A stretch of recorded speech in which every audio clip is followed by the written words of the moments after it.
Hello, friends. Welcome to the Hydro Chronicle podcast with your host, Rich Hamilton.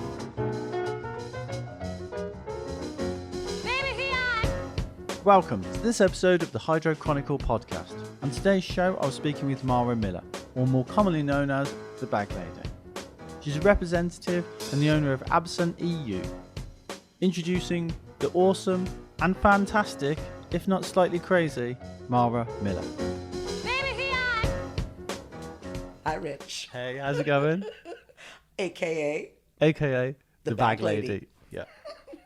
Epic to be here, and it's really funny that in order to find the time to do this and somewhere quiet to do this, we both had to travel across the ocean. We're literally on the other side of the world, right? aren't we? We're in Vegas. This is cool. What a great place to be. Isn't it fantastic? You know what? I've been to Vegas a bunch of times before. Yeah. I even got married in Vegas. Did you? Once upon a time, a long time ago. Yes, indeed.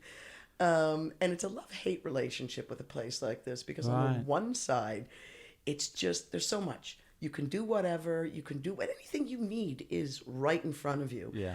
On the other side of it, you have the other side of the tracks where people are living low as opposed to how high other people are living. It's destitute, isn't it? You know that I do a lot of walking. I run in the mornings. I do. And I like to walk, so I like to see the other side of the city. And what I've noticed here this time on my visit is that Vegas is the heaven that everyone makes out, but it's also the hell for some people. And I mean, like you say, I like to walk as well, and I like to find myself in places where there's almost nowhere I've ever been in North America that I've felt uncomfortable or unsafe. It's not like I've gone into the bowels of LA or New York gang turf, but anywhere else, not. So I found myself, and we were just discussing about how it's kind of difficult to smoke anywhere here. Yeah, it is. And I think the first time that I came, when the dispensaries were open, they're all in these kind of strip malls and block areas, and you can't smoke at the hotel and you can't smoke here. And the first one that I went to, I wish I could remember what it was called, but it was definitely off strip. And I came out and I was like, okay, well, where am I going to smoke? And I thought, fuck it. Oh, I'm just going to light up right here. And I was walking, I swear to you. The thing is, if you look as crazy as the other people are, they leave you alone because you're one of them. Yeah, exactly. There's never going to be an issue if you're walking around. I say hi to people. Okay, fun fact. I broke down, and for breakfast this morning, I might have had an In-N-Out burger. And I hadn't done it since I've been here. And the milkshake that I got with it, I didn't finish. And I thought, well, I'm not going to chuck it because there was a man walking the parking lot at the giant strip mall thing. And I just, here, have the milkshake. You remember what we did? Oh, no, it wasn't with you. It was Trevor. We didn't finish the heart attack grill. My buddy got spanked for that. But when we didn't finish it, we went outside and we gave the extra food that we didn't eat to people that obviously were part of the hell rather than the heaven. It's definitely a contradictory in terms. It's definitely larger than life. And it's definitely a testament, certainly in the marijuana is legal. Your T-shirt is hilarious. And definitely in the marijuana, cannabis, they've just jumped right in and said, okay, everything's big in Vegas. We're going to do big in Vegas. Yeah. Now you've been to one of the big dispensaries. Yeah, so I went to Planet 13 the other day. That was mega. I've been to MedMen a couple of times, and Acres is another one of my favourite as well. Okay, so you've been to all these big ones. The one I've been going closer to where I've been, and okay, how about off dispensaries, because my little game of fill my grinder. Yeah. You're never going to get a better grinder fill than when the grower or the breeder is just like, here, try this. And I think, where did I go? I went to this one called Essence. Oh, yeah. And it was recommended to me by Mr. Pheno Finders. He said, try Essence. And I'm like, oh, that's right near where I'm staying. Epic. Perfect. And what I found myself doing the whole time is being one lazy little bag lady. I've been super lazy. And I've just been buying pre-roll joints. That's not bad. The last time I was here, I bought mainly pre-rolls as well. You're kind of a lightweight, though, honey. I've You think? smoked with you before. You get really high really quickly. I've seen it. And then you run away. I gotta go. Where's Rich? He's gone. I'm not too sure what you're talking about. You know exactly what I'm talking about. You know what? And some of the I don't know about prices and stuff like that. One thing people are fussing at me all the time, like, don't you ever pay for weed? And I'm like, I pay for weed all the time. I've been living in Amsterdam for 30 years. Yeah. All I've done is pay for weed or pay for it because of weed, one way or the other. And if you're smoking a pure joint, it's about a gram. If the joints are costing between $9 and $12 a joint, well, that seems about right, doesn't it? Yeah, it seems perfect. It's a great way to try loads of different strains as well. This is it, right? When you're only here for a week, okay, I smoke, but it's not like grind, roll, blaze, grind, roll, blaze. We were here for a reason. We were here for the enormity and awesomeness that is the MJ BizCon. We was indeed. Yeah. Good show. Did you like it? I had a great time because technically I was not really working. Okay. And I use the term, we're in America. I'm not allowed to work when I'm here. I told the charming customs officer, that I was not here to work. So we wouldn't want to feel as though we've lied to some kind of federal border agent. Exactly the same for me, if you're listening. This equipment. I was going to go sing on a corner, it was... Yeah. And this year has been particularly full of movement. Right. I know I've been telling people that the flight to Vegas was my 45th. Put that in your pipe and smoke it. Flight per year. Not 45th trip. So it's like 23 trips. Wow. Yeah. And, I turned 50 a couple months ago. I'm proud of Congratulations. that. I know, right? I am. Happy I'm proud of birthday. that. Thank you. Because I can run circles around most of these kids. You can. Right? You can run circles around me. Yeah, but only for some stuff. For other stuff, you can run circles around me. Everybody likes you. You're super nice to everybody. I do. Everybody likes you. A lot of people like me, but some people have opinions of my overtly aggressive and assertive nature. I know quite a lot of people in the industry, and out of everybody that I know, you're the one sort of key person that knows everybody. On your Instagram account, which is... Oh, at absent.eu. Perfect. Yes, sorry.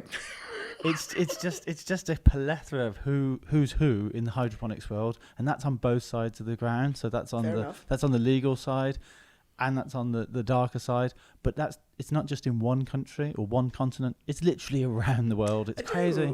Well, you know what? Look, one thing that I learned growing up is that the more people that you can interact with, the more you can grow personally and in business and socially. Because I am a little bit of I'm a combination. I'm a perfect storm combination of a stoner loner and a social butterfly. Right. And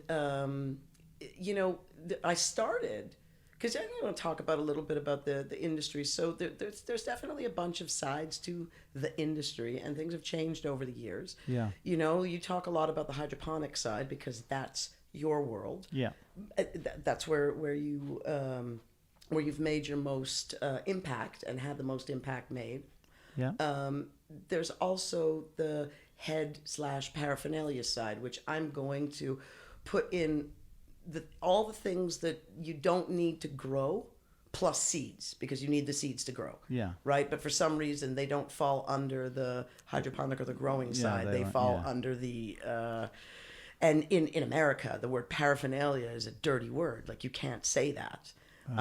When we won Best Paraphernalia Prize in, I don't know, Canifest or something, the Americans wouldn't post the picture. They wouldn't do anything. They're That's like, yeah, well, because it says paraphernalia. And I'm like, oh, okay, well then. Is that because it would class as drug paraphernalia Something like and that's that. federal law? Yeah. I ridiculous. think, well, it's not so much that it's ridiculous. I think the way that how the industry is developed and legalized is, you could say ridiculous. I warned you.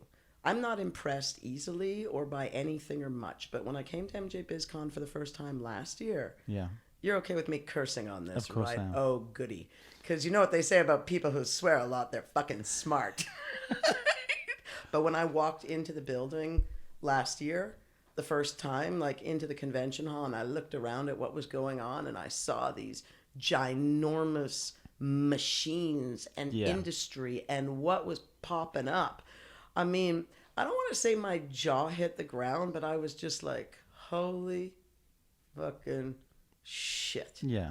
And if you take a look, because most of us have been in Europe anyways, have been slogging through for the last, people are always talking about the big shows and the this and the that and the Spanibus. Man, coming up is going to be Spanibus number 12. So I guess that's Spanabi. Well, I don't know. It's a Latin for too many Spanabuses. You have a Spanabi, succubi. It all incubate. Like really, it all fits. Plural in. singular object. Yeah. So, and I just thought, we've got nothing. It's crazy, isn't it? Like you say, I don't think in Europe realise how big the industry is over here. It's colossal. Well, there's so many different facets to it as well. I mean, and one of the funniest part about these shows is the enormity of people who less than 5 years ago would have never considered or crossed or anything to do, whether it's like anything to do with the marijuana market or cannabis, whether it's CBD or THC or whatever.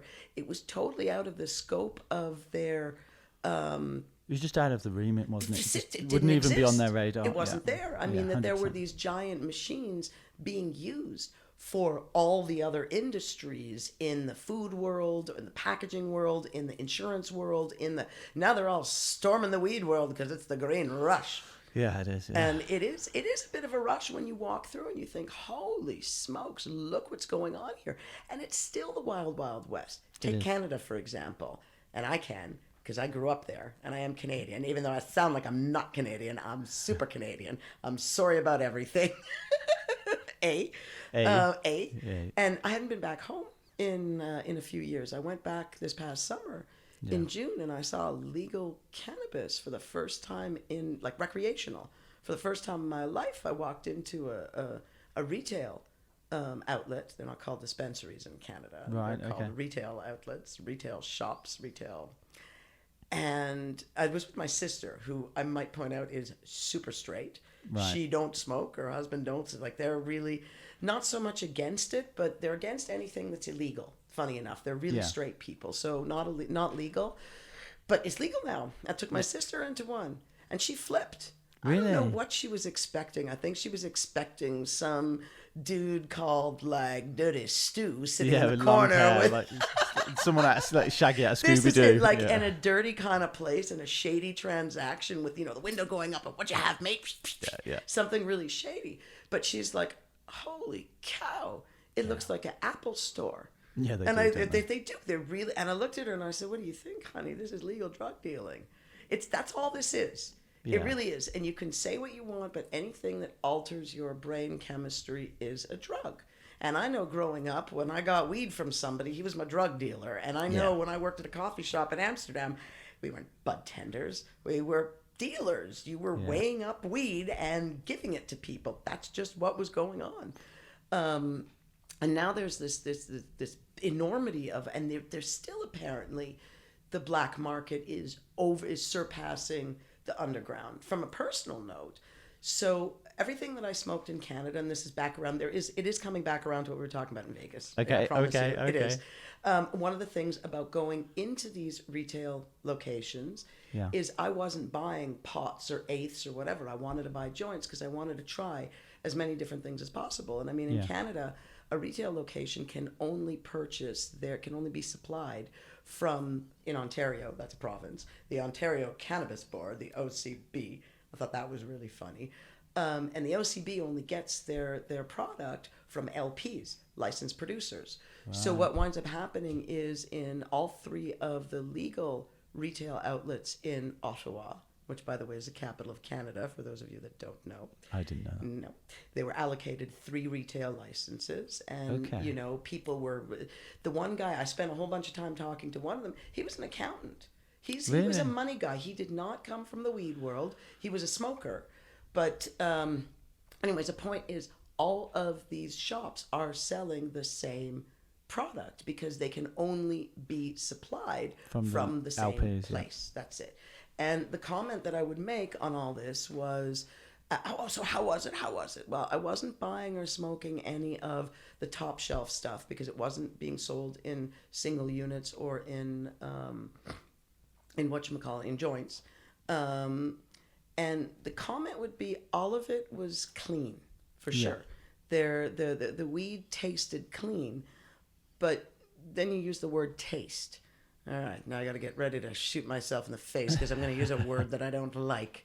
None of it was very terpy, and none of it was super flavorful or tasty. It was all okay. And what struck me even more was the age of the people in the retail outlets. I was Right. not on the old end of things, honey. There were plenty of people that were way older than what I think is an old crazy lady, really. And I liked that because it meant that people that would normally, I mean, let's face it, we're pretty spoiled.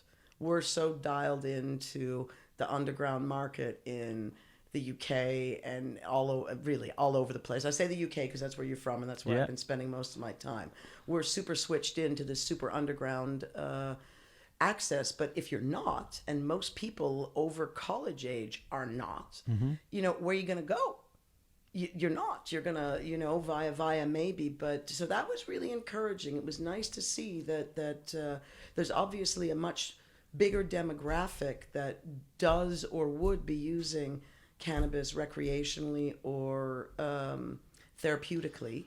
Yeah. That now has access to it. Yeah, definitely, 100%. How do you feel about the whole people that aren't from the industry, like you say, are now sort of jumping on with the green rush, the money people, the corporations? How do you feel about that? Because I have mixed emotions with it personally. Well, I mean, I have super mixed emotions Okay. about it. You know that.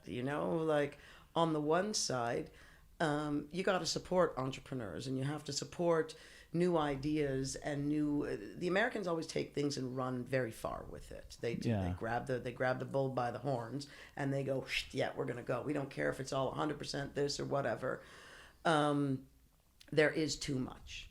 And I think what winds up happening is on a yearly basis or on a bi-yearly basis, a lot of these companies that are springing up are going to close down just as fast with other new ones springing up. And you're going to see what you're going to see having the staying power are people that know the industry and that are supported by money, and then money that is plucking people from the industry to support whatever their venture is. Like I know MedMen, you brought that up earlier. They're bankrupt. Are they? Dude, you need to do some reading about this. Apparently, there was such a giant influx of money, and the guys running. So I don't want to talk at a turn here. This was explained to me in a way. Yeah, so it's hearsay. It's So just, but it's not. conversation. I was going to say it's more than hearsay. It's fact because I did have a quick Google, and I saw that. Oh, okay. Like. They're on their way to Chapter 11 right there, bankrupt. Why? Because it's being run into ground. It doesn't matter how much weed you're selling. If things are not organized. So I think it's a lot like the Wild Wild West. Canada certainly doesn't have a clue what they're doing. I mean, they do and they don't because they've done it. You want to take a look at the UK. We shouldn't talk too much about the political situation in the UK right now. We shouldn't talk too much about political situations anywhere because no matter which direction you come from, the world is a mess. Yeah, it is. And, all you need to do is take a look at the biggest countries to just know how big of a mess it actually is. Somebody was asking me when did I do this? It was a product nurse was asking me about what I thought about the UK and legalization. And I said, listen, 4 or 5 years minimum away. Yeah? That's one. Oh, yeah. Yeah, they can't get their act together soon enough for them to figure out a way that the government makes the government and the big industry makes all the industry, all the money. All the money. And yeah. they're gonna It'll be taxed. It's going to be taxed. Well, it is, and they'll have to take a page out of the Canadian books because take a look at what Canada's doing tax-wise. This is brilliant. Right. So first of all, the end user is paying whatever their VAT, GST, PST is. Now, in order to grow, process, and develop all the product that's being sold, think about it. Well, you're going to need a whole lot of lights, and you're going to need a whole lot of this and a whole lot of that. That's all taxable. So there's a whole bunch of money being spent to produce, and then there's a whole bunch of money being spent to buy, and the government is double and triple dipping. Man, you think drug dealers are criminals? No, these guys... Again, legal drug dealing is going to be profitable for somebody, right? Yeah. And while I don't consider cannabis a drug like, cocaine, it's still, they'll fit it in with alcohol and tobacco as a controlled substance. They will, They have to. And England is going to copy Canada a little bit. I think so, yeah. I think personally, my opinion on the UK is it will probably go medical. It'll go medical for maybe a year, 2 years, and then they'll realise that they won't make any money on it. And like you say, maybe go to Canada and just go recreational, tax it, make a huge, Smart thing to do. Some countries are going backwards apparently, and again, the hearsay thing, Italy has just taken a giant step backwards, and they're trying to criminalize all things hemp. Everything. Doesn't matter what hemp, it is. Everything? Hemp, really? from CBD flower to a purse to a CBD, to everything. So who knows? Well, that's the same in Holland, I was telling. And again, this is hearsay.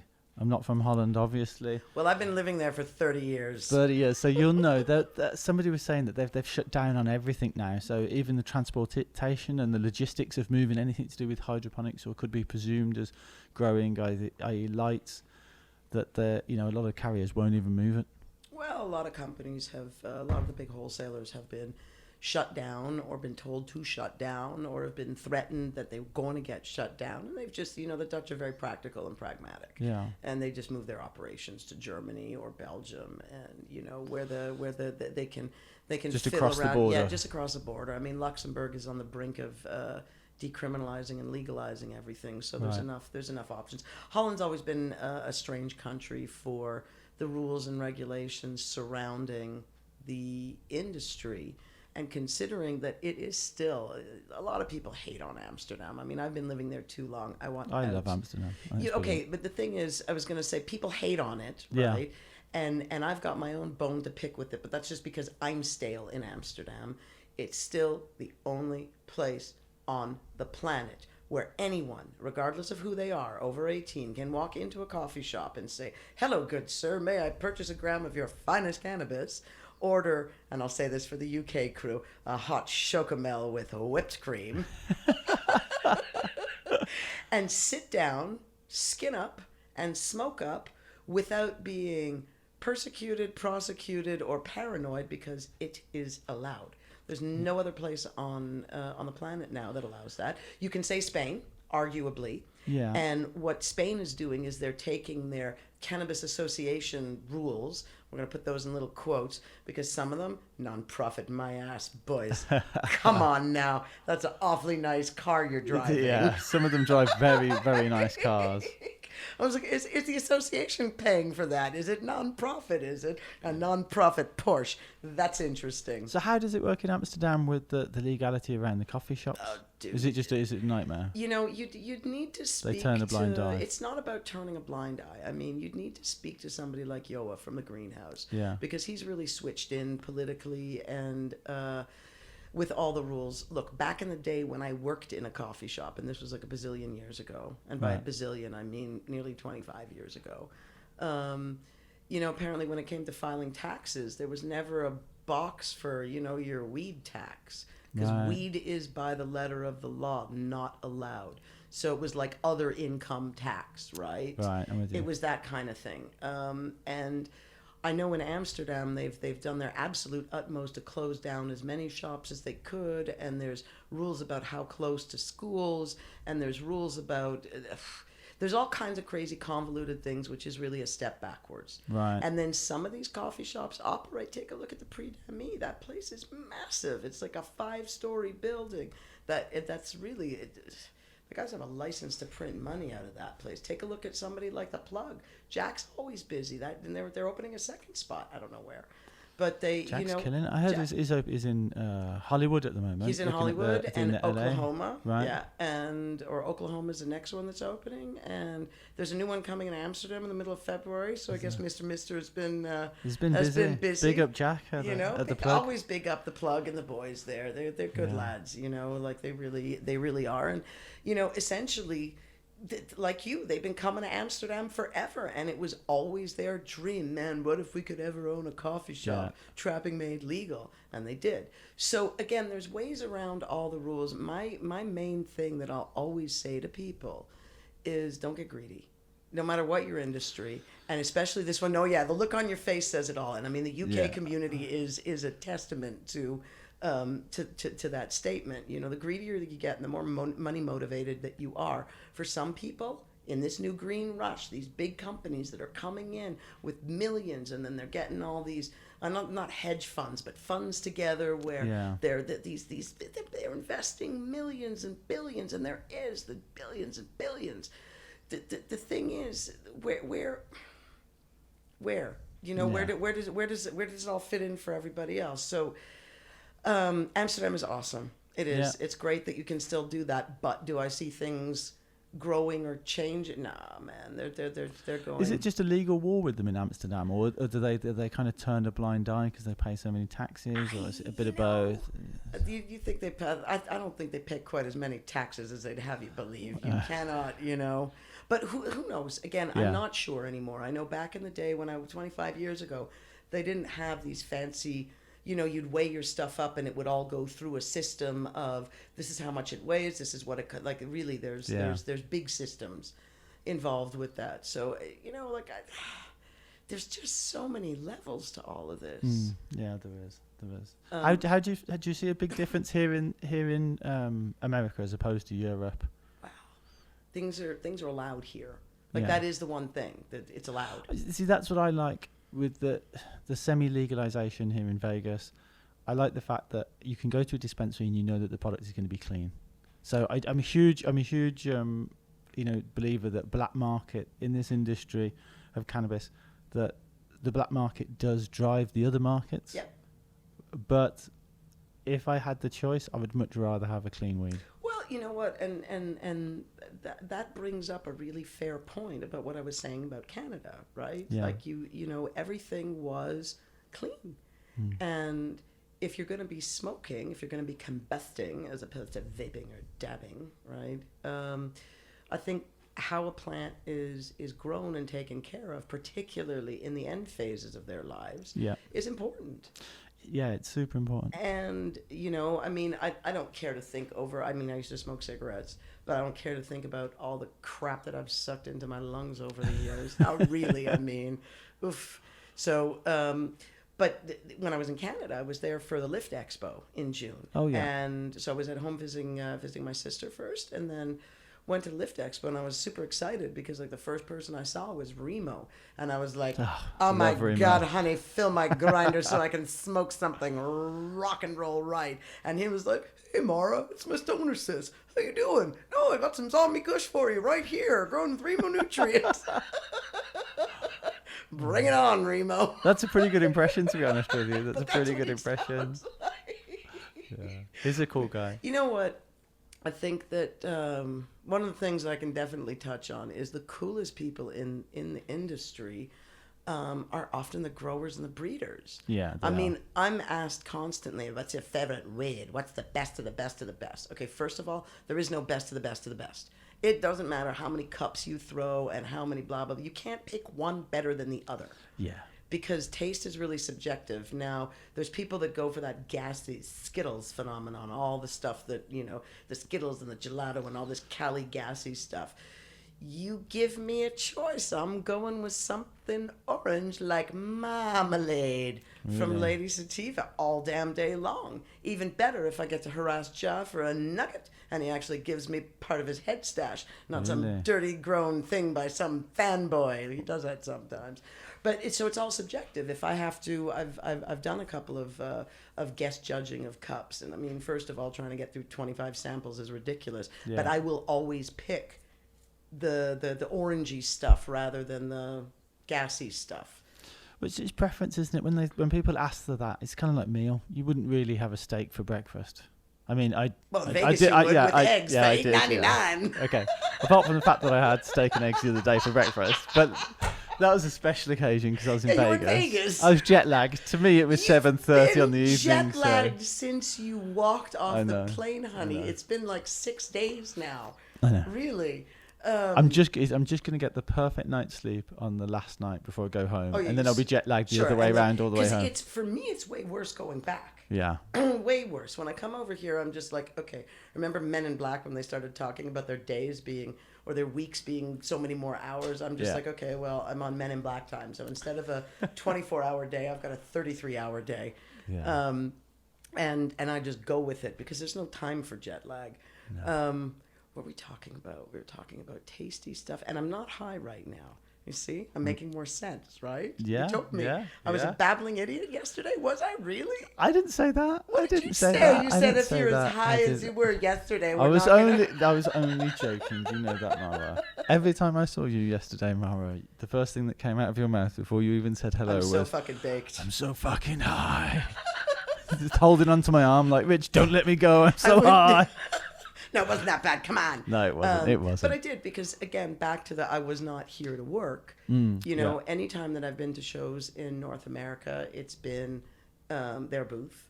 And the Americans definitely are a different breed.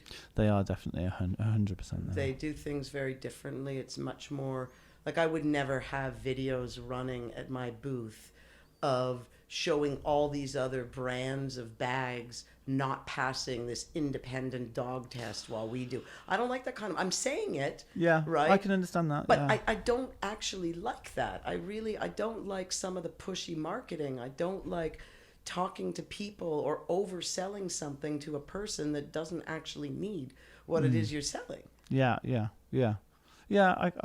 do get it. It's sometimes people like to try and differentiate against other people's products, but I mean, it's a common thing. It's like the Pepsi challenge, but you've got to do it. It's the same thing. Exactly. It's exactly the same thing. You know what I do in Europe? I swap out bags, like copied bags. I'll be like, let's do the bag exchange program, and here, hand me that box cutter. I'll show you what's inside yours, and here's what's inside ours, and that's one way of doing it. But I'm not. So back to your favorite strain. All right. So I was going to say, all right. The train of thought derailed. I'm back to it. The best weed that I will ever be smoking is with the grower or the breeder sat right beside me. Now, I don't care if it's somebody who's been growing a year or 5 years or 10 years or their whole life.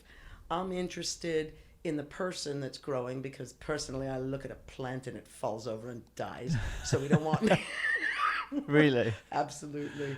I've never had an opportunity to grow anything, man. I can barely look after myself. I lost my dinosaur on a football golf course in Croydon. I'm not good. I did. I got him back. Okay. That's fair. Don't even ask. That was another one of those, oh my God, where's Blaze moments. But I love, because first of all, if you're smoking with the grower or the breeder beside you, guaranteed you are smoking the best weed available to you at that moment in that circumstance. Yeah. Do you know what I mean? Yeah. And I think it's really important to show the growers to show them the love. What can I tell you? There's a lot of time and love and nurturing that goes into growing plants. And I'll say this 1,000 times over. Big up the UK.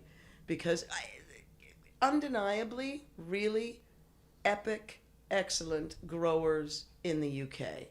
The one contest I'd love to see is, the UK versus America grow off. Really? Yeah, but I would do this, except just saying it like this, 20 other people are going to be, oh, we can do that, now we're going to do them, we're going to do better than That would be good. Of course it would be good. I mean, even the UK versus Amsterdam. Well, the UK, you can't UK versus Amsterdam. I mean, the Homegrown Cup kind of does that because it's a cup that does celebrate things that are grown, that are homegrown, whether it's indoor or outdoor, and they consider homegrown Europe plus UK. And I can tell you right now, the last few years, UK comes out on top. It's seriously, it's Karma and Bezel and Karma's Dutch, and Lady Sativa, and it really, there's some awesome little growers out there. Yeah. And then of course there's some people that can use a little bit more experience and. The difference that you have on this side of the water and on our side of the water is they have more time and more space here, and they take more time to finish the job. And by finish the job, we're talking about when it's being cut and how it's being cured, and this is very different. Yeah. Yeah, I did notice that's the one thing. A lot of some of the I don't want to say corporate cannabis here, and they just sort of shove it out the door. And the big buzzword sort of early this year, late last year, was sort of craft cannabis was coming back into the market, and that was going to rise. But it's down to the cure. A lot of it's down to the cure. And when you say craft cannabis as well, you also have to remember that the people that are growing, I mean, how many plants is craft cannabis? See, that's an interesting at home, point. how many plants is craft cannabis? Somebody will tell you between 5 and 20 plants. They'll be running 1 or 2 lights for Percy, and that's that. But over here, craft cannabis is like, we're only running like 5,000 lights in this one place, so it's craft. Like craft. Yeah. It's crazy. It is, and I think in Canada, that's one of the things that the people from within the industry that I've spoken to are really, they want to get that in there. That it's not only these giant LPs that need these $1 million licenses, applications before they even put a seed in the ground. Yeah. You know, and there's another new, and this is not something that I know enough about. It's been explained to me, but again, in one ear, out the other, is growing from tissue culture now. They're not even cloning anymore. There's all kinds of, it is. They're doing what they're doing. See, all that winds up happening with cannabis is it winds up becoming a commercialized crop. So the same way that tomatoes and lettuce and any of your fruits and vegetables or flowers or trees are being grown, they're going to apply the science to that, to cannabis. Yeah. Right? Yeah, 100%. So all the things that have to do with any plants from a commercial, well, that's all applicable to cannabis. Yeah, it is, yeah. Right? Yeah, 100%. I mean, 100%. That's the way it's going. Where do you see the future going? The future from here in the industry, sort of either in Europe or here in America? Well, in America, it's only going to get bigger because with all the pressure and all the tax money, they're going to have to legalize it or decriminalize it federally. But the biggest problem we can see, it all comes back around to where we were. I promise you, my train of thought only derails so much. A lot of it. I love the journey. I'll come with you. Do you on the like journey. this? You do like that? Yeah, it. no. But you know, we have a good chitty chat together, do, anyways. Yeah. I think that so much of it boils down to politics, and so much of it is going to boil down to who is in charge at the time they're in charge. So, America is not fantasy land now, but what America is right now is money land. Because one thing that you can say about the current president and political situation here is this is a businessman. We're going to do business. It's going to be all about money in, money out, and whatever. Yeah. So at some point, you can have whatever feelings you want to have about, again, it's still a drug. But money is going to win. Money always wins. Money always wins. Money always wins. Was it from The Wolf of wins. Wall Street? What was that quote? I'm not too sure. I think it was something like that. Money always wins. And you know, I like to give props and respect to the growers and the breeders and the ones who are keeping it real. Yeah. I mean, there was any of you who watch South Park, really, they've gone above and beyond this season, and particularly I haven't watched this season. You have to watch this last episode. It's so funny.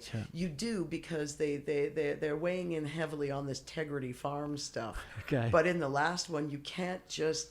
Man, I almost want to play this to get the quote right, because it's like, you can't just throw a whole bunch of old stuff together, give it a new name, and call it, you know. Yeah. That's not Tegrity. No, it's not.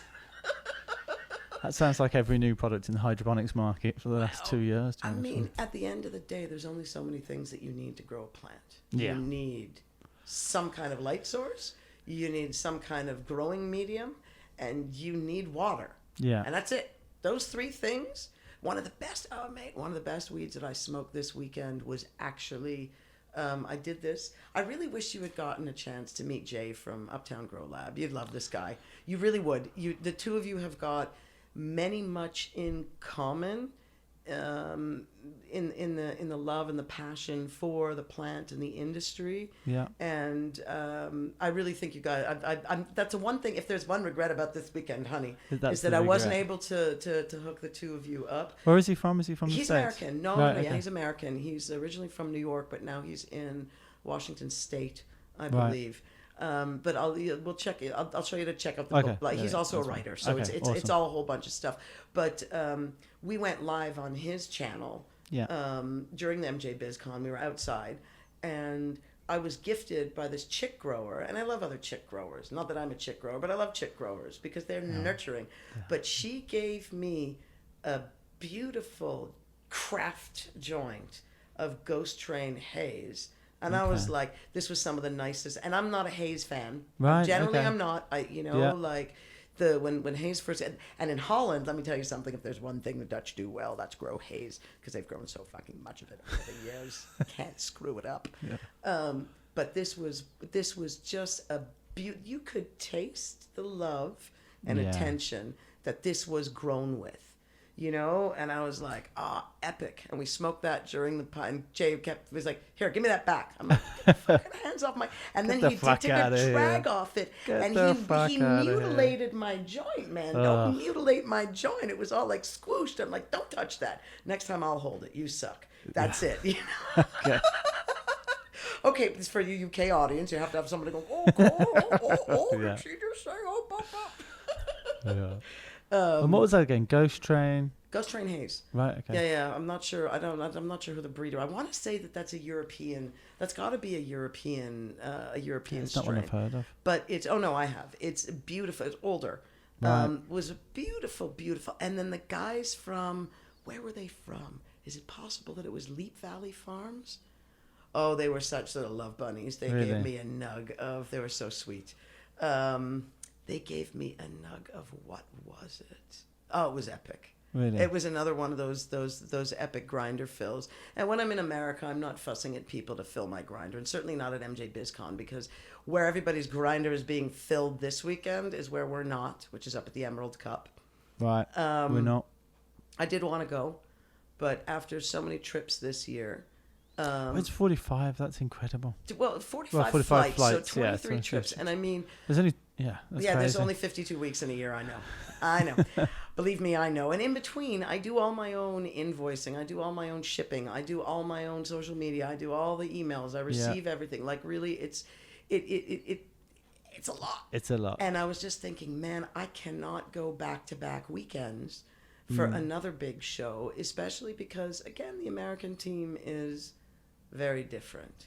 And I wind up not spending a whole lot of time at the booth because... Well, it's tomato and tomato, isn't it? This is it. We do things differently. Yeah. That's all. And for the Emerald Cup this weekend, I mean, there's a load of people that I had seen here last year, or that I was expecting to see this year, that are all up there but didn't come to MJ Biz, because it is a little bit too businessy for some people. And if you're going to do back-to-back... Look, it's close as well, isn't it? They moved... Normally MJ Biz is November, so they've closed it over to... Bullshit. And this is where big money and big industry couldn't care less about the little guys and the little growers. They don't care. It doesn't matter to them. Think about it. I would have loved to have gone to both shows, and if it had been one in November and Emerald Cup in December... 1,000%. Wild horses couldn't have kept me away, really. But the way these back-to-back weekends go, so I'm missing out seeing... I'm going to plug some people here. Shoot. Like some of the Europeans were over at the Emerald Cup. Mila's over there, and I know what's her name, Mishka as well. And they're doing they're honoring them for whatever. These are the real OGs, like when people say, and we are close to the same age. I know you don't like to admit it, but I like to admit it. And we're old for this. Well, I'm old for this industry. Never mind you. You're young. You're fresh as a daisy, honey. I wish I was. But these are the pioneers. Yeah. So they're all up there. I saw Frenchie Cannoli. I did see him at MJ Biz. Veet. But I'm missing seeing Sarah Jane. I'm missing seeing the Dank Duchess. I'm missing seeing my brother, Nika T. Right. Like that. I'm really... those are people that I'm sorry I'm missing out seeing. It's a lot, though. The MJ Biz show, just on its own, it's a lot. It's huge. It's huge. Oh, but it's taxing. It's taxing on everybody. And, like I'm used to doing all these big shows, and I can run circles around people. But there's been more nights. I didn't go out to the big parties. I would have liked to. Apparently that Hawthorne party at the... Where was it? It was in the club, in the Cosmopolitan. They apparently rented they spent some coin. For those of you that don't know, Hawthorne is a very, very big, as in the big guns, for hydro distributors. Yeah. In North America, and they trickle into Europe a little bit. I was talking to somebody yesterday, and they were saying that the Hawthorne's the equivalent of the Death Star coming into focus range of Europe at the moment. As soon as it's in range, they're going to fire. You had to come up with a geek reference, didn't you? Yeah, of course you had to. No, but that's okay. I can deal with that. And I mean, look, you have companies like Green Lane They're you want to take then for those of you that don't know, they're not on the Hydro side, they're on the head side, paraphernalia and whatnot. Yeah. And they're coming over. If you take a look at the shows in Europe, they've just rented 100 square meters, the biggest booth that they can get their hands on for every single show. Now, you know what? If you've got a chance to work with a distributor where your products are going to cost that much less because they've got that much more reach, well, the little guys are going.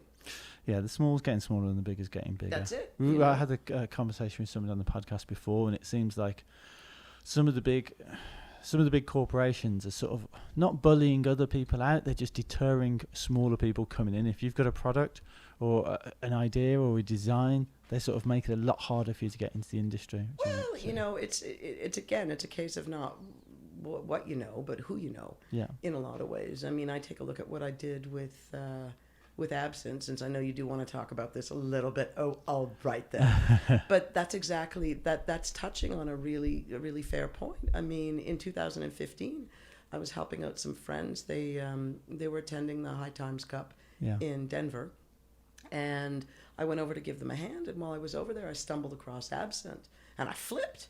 I thought, what, are you kidding me? We don't have anything like this in Europe. And I took one of the wash bags and I ran over to my buddy and I'm like, dude, smell proof. And he was like, does it work? And I'm like, well, based on who's selling it, because who knew, right? Yeah. But I was basing on who was selling it. I was like, well, based on who's selling it, kind of. That was his first question. And his second question was, do they make them bigger? Because bag size matters. And, like, of course, a grower is going to think on a larger scale. And I was like, well, I don't know. And then I found out, and I was like, okay, epic. I'm going to bring this product over to Europe. Now, I'm a one-woman show. I'm nobody. I'm nothing. I don't have the buying power of a big wholesaler distributor. You work with one, so, you understand that. And I just went kind of gung-ho and went for it. And, man, as soon as some people with money saw me, because the product is great. It is a good product. Really is a great product. I mean, like, I like a good bag anyways, but this is, this is off the charts cool, and they work. And the second that these bigger companies saw a little bit of success and movement and whatever, they couldn't jump on the copy and cheap, but they couldn't do it fast enough. They couldn't. Rather than approach quality and integrity, they'd rather copy.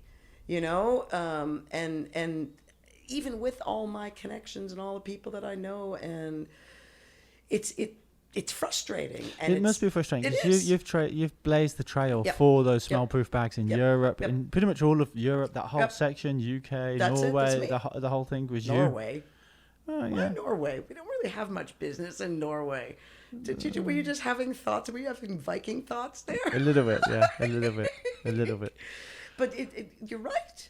You have, and it's you personally Yep. that's done that. Yep. And, I can tell you after 5 years, and to anybody who's listening to this, it really is, it's a struggle. And it doesn't get any easier. And at the moment, it's not getting even close to any easier. It's just getting more complicated because the more money comes, the less the individual is, or the less the small guy is getting sort of bought up in whatever. I mean, when you've got big companies like Hawthorne and Green Lane just barreling in, and they'll absorb. It's like the you want to go geek, you'll go to sci-fi movies, where the insect colony. What movie was that? Starship Troopers, where those insects just wasn't that epic? Yeah. That's where the bugs are just coming in and taking over. That's really, and you can't communicate with them. I mean, you can try, but it's it is. It's tough. It's absolutely tough. I get hit up with people all the time asking me, well, you've got such a great life, and I'd really love to get into the hydroponics industry, and what advice can you give me? And I'm like, I don't want to be rude or anything, but the best advice that I can give you, don't do it. It's tough. It is tough. It's not as easy as no, people it think. isn't. And somebody again in that same vein, like, what do you suggest? I'm like, well, I suggest that you think realistically, because the only way you're gonna make money in this industry at the moment, especially in the UK, we'll focus on that, is if you're doing things underground. You know, like it's the real money is in the people with money, Yeah. right? I Yeah, mean, it is, it is 100%. Yeah. It's kind of a shame though, because like I said, it does block smaller is. people coming in Yeah. and new inventions coming in, Yeah. and that's kind of a shame. But there are still companies, and there's still people out there in the industry that are doing it. They're working every single day. They're hard, you know, Absolutely. like yourself. Hardcore. You know, Frank Escobedo at the Bucket Company is another one, and you know, he owns the company, but he's there. He's at all the shows. He's doing it. He's pushing it. I think that You see it a lot more in Europe, though. When you go to any of the European shows, there's very few. Some of the big players, like Canna, they've got a build team. But for the most part, it's the people that either own the companies or run the companies Yeah. that are the ones physically building the booths. We're putting them together. Yeah. You know, like really, that's what's going on, because you don't have these big American build. I mean, it's very different. It's very, very different. Yeah. They don't tend to do it as much over here, you know, and the small guys have to. That's it. There's no choice. Yeah. The space is getting more and more money as well. Yep. I mean, how do you see the industry developing? You know, like you're in it from a very, very different perspective. I am. I think the bigger going to get bigger, the smaller going to get smaller. But I do think that there's going to be a huge bubble that's going to burst. And it is already bursting and bubbling and popping. Like you say, companies are coming up. People are sort of going, oh, let's jump on the green train. You know, well, we've got this hedge fund. It's got $7 million in it. Let's get into it. Hedge funds are way more than $7 million. Well, you know, just as an example, they're throwing money into it, thinking that they're going to turn it into $1 billion, and you know, it costs more than they think, and it's a lot more hard work than they think, and they go bust. Everybody loses their money, and as one falls, another one sort of. It is. The heads pop up, one gets cut off. But slowly, the big are getting bigger, and the small are getting smaller. But I think, the industry-wise, yeah, that's where it's going. Yeah. What I'm seeing as well, more and more now, is I'm seeing endorsements, celebrity endorsements, brand endorsements. So it's the smaller people are sort of tying onto their brand and getting their brand or making their brand around themselves. But the chances are, if somebody like Hawthorne or one of the big ones comes, and they would be very integral, they'll do all the right things, but you know what? When that checkbook goes down, it's all about the numbers. And you're 40, you know, you're 40 whatever, Yep. and they say, here you go, and they write a number down, and you're like, right, I could walk away from this, set for life. I could, and I would. And walk away. People will. Why wouldn't you?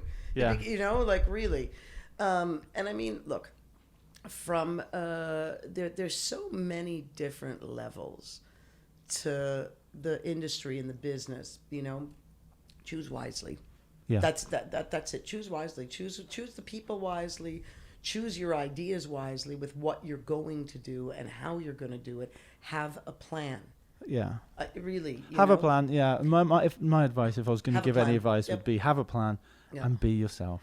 You know, one of the issues that I know I lack in both business and in life, and this has to change for me, is structure.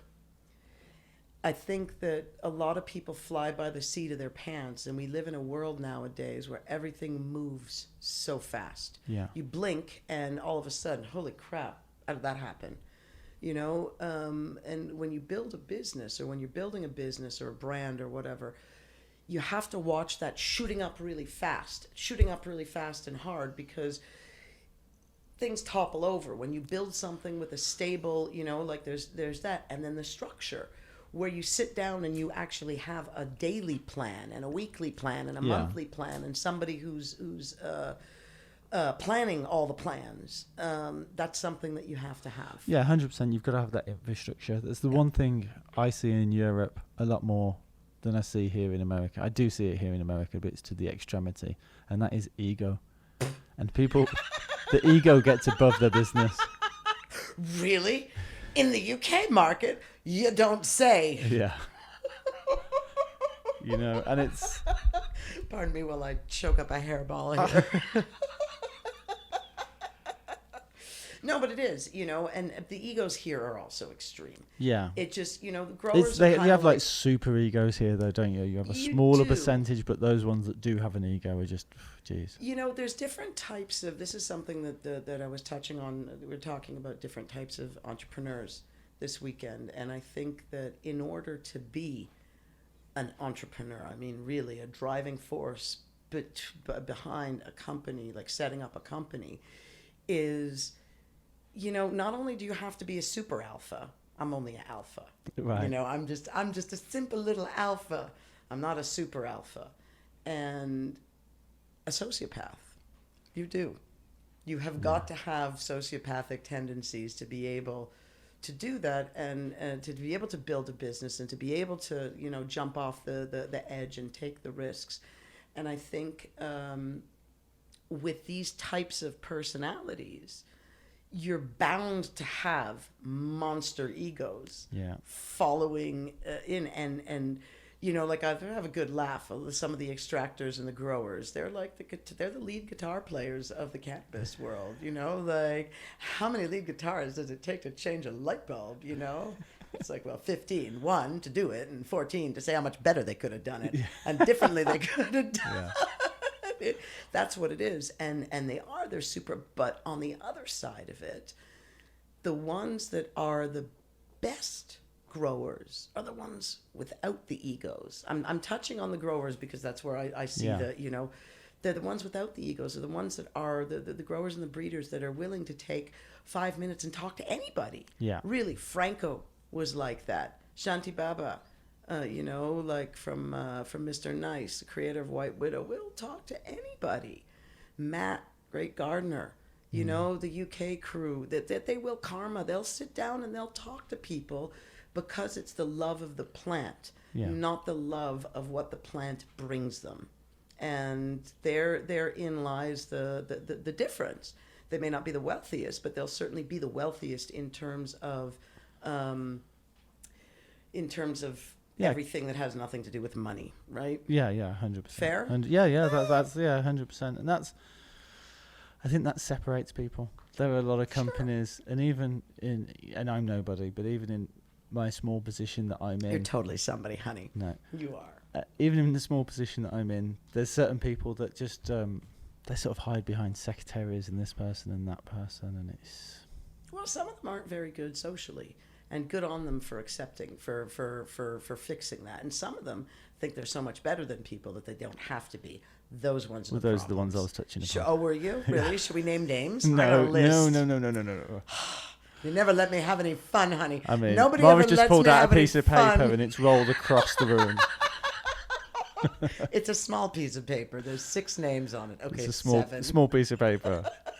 It's about 4 foot long, Mara. It's not. That's so unfair. I like more people than I don't like, and more people like me than don't like me. Guaranteed.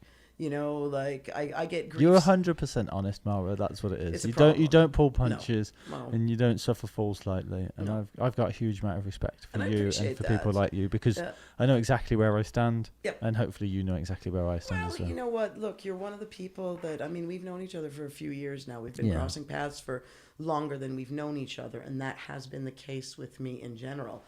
I've been living in Amsterdam for nearly 30 years, and I've been working in the industry for that long, whether it was being a dealer, not a bud tender, in a coffee shop.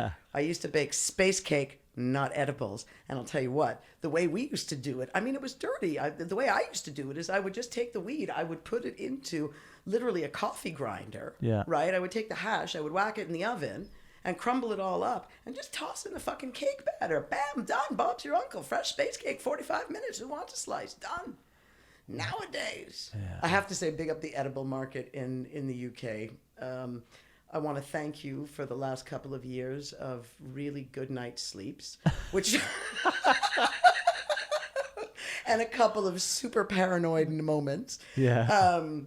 But that's gone next level. It has. It really has. I have a love-hate relationship with edibles. I as believe I think, me too. Yep. As everybody does, I think everybody does. The one thing that I would love the Europe and England to move away from is this sort of children's packaging. Oh yeah, no, this is brutal. I agree with you. And you have kids. Yeah, you have young children. Okay, I do not. And you know, as an adult with very little accountability, and I would never worry about leaving because at any given moment, all the sugar in my house will fuck you up. Simple. Because no, don't touch that. No, you don't want that. That would I think that pandering to children is. It's not even so much as pandering to kids. Not pandering, it's pandering to adult kids. Yes, exactly. You understand? Yeah, it's pandering It's to copying adult the brands kiddos. that they grew up on. That's it. But so it's attractive to children as well. It's way too attractive. And the idea of it is too attractive. And it's too easy. It's not smoking. Oh, look at candy. You know? It's advanced as well. I mean, edibles 10 years ago, maybe 15 years ago, you'd have an edible. You'd know it was an edible. You know, I mean, it wouldn't taste very nice. Well, it wouldn't taste very nice. It was wrapped in a little ball of tinfoil, which was in turn wrapped in something, you know, like really. But now you wouldn't tell. You know, some of them you wouldn't tell that there was any sort of anything in it. Is astounding. And I will say, look, I've got a list of edible makers from the UK. I'm going to have a post coming up soon. Because I want to big up them. Yep. You know, I do. I really, you know, like I've been to a lot of the underground events and I've met a lot of people. They all used bags because, right? I do not trade edibles for bags for any of you that are wondering. I will occasionally trade a glass piece for a bag, but that's about where the buck stops. It would have to be a very special piece. There's been some very special ones. You know, you met Miles the other day. That's cool. You know, that's tradable for a bag. One of the things that I've told a lot of the edible makers is I'm like, man, you need to do a second line alongside your dirty line where, you know, I mean, sometimes some of the edibles are really. Oh, wait a second. I have to shout out happy 420, everybody, because it's 420 now. If we were able to blaze in the hotel room, I would be lighting up this. Somebody gifted me a loaded joint. We'll save that for afterwards. That'll make you scurry away. Oh, it's beautiful. It's got a glass tip and everything. Is that they should do, you know, like there's stuff that there's some cakes and there's some fudges and some chocolates. I'm like, man, eating one of them messes me up, but it's tasty enough that I want to eat 5 of them. So I want to be able to eat one that's medicated and then the other 4 that isn't. But again, you know, big up then. I joke around though. I'm like because it's so unregulated. I seriously think a lot of the people, especially the boys, try and roofie each other. So you look at like how. Yeah, they do. How quickly can we get this other person in trouble who thinks they're a heavyweight? Let's see how heavy they are. The one thing that I will say, and I will categorically stress this over and over again: stop fucking driving on edibles, please and thank you. Okay, that's out. You know, it's one thing. I don't ever want to condone drinking and driving, and that means that you have to watch condoning smoking and driving. Certainly I don't do it because I can barely walk in a straight line when I'm, you know, high. I thought you were going to say sober then. Well, I was going to say high, sober, whatever, but you're right. That's it. I can barely do that. And to operate, you know, when I see how hard some of these edibles hit in the higher, people are like, oh, that's not affecting me. It's a dude, you know, like... So yeah, sorry. They've got to get the dosages right on them. And when I say that, they just need the standardization. Wrong. No? It's not about the dosages. It's about the person that's putting it in their gob, right there. You make a choice, okay? Like there have been times where I've over-edible medicated, call it what you want. There was this one really tasty piece, didn't have any markings on it, but I only take stuff from people that I know and trust. Yeah. And I had a little bit, it was a square, and I thought, you know, who the hell was this from? And I'm like, I'm sure this is probably stronger than I think it is, and I should probably cut it in half. And then I tasted it, and it was really fucking tasty. And I necked the whole thing. And then after I necked the whole thing, about a half hour later, I started to sweat. And I thought, uh-oh. And I posted up on Instagram, right? I did. I took a picture of the packaging, and I was like, who gave me this? And should I have eaten all of it? Jeez. I was fucked. Really? And I get paranoid sometimes. Do you? I don't know about you, right? But with the edibles, the idea for me is to take one about an hour before I go to sleep. Right? Or eat when. And then once I fall asleep, man, I stay knocked out. Yeah. I'm not sure the science behind it. I mean, I may not be going in proper REM sleep, but I am passed the fuck out. And occasionally, when I'm not, this I probably took it a little bit early. Like sometimes I do stupid things. I'm like, So I've finished for the day. I've had my invoicing done. It's 3:00. It's 2. I can have a little just bit. little I'll just have a little bit. And then you're like, oh, it's broken off quite a big Oopsie. bit. I might as well. Right. I might as well have Dude, that. I was a mess. So big up Scotland for that one. You know, my buddy's husband made them. They'll just anytime somebody ever gives me something in that green packaging, that green Mylar packaging with nothing on it again, I'm going to be like, right, half. Yeah. Quarter. No, come on. Yeah. Half. Well, maybe it's a quarter. So CBD.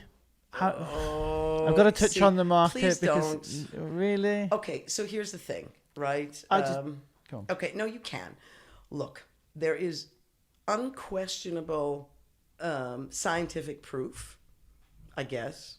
Maybe there's just unquestionable proof, we won't say scientific, that there are absolutely therapeutic qualities to every part of the cannabis plant, period. What's happening now, though, is the CBD bandwagon. Yeah. When I was in Birmingham in September, Birmingham. Peaky Blinders. I found myself quite by accident going to the Hemp and CBD show in September. Now I had It's a great show.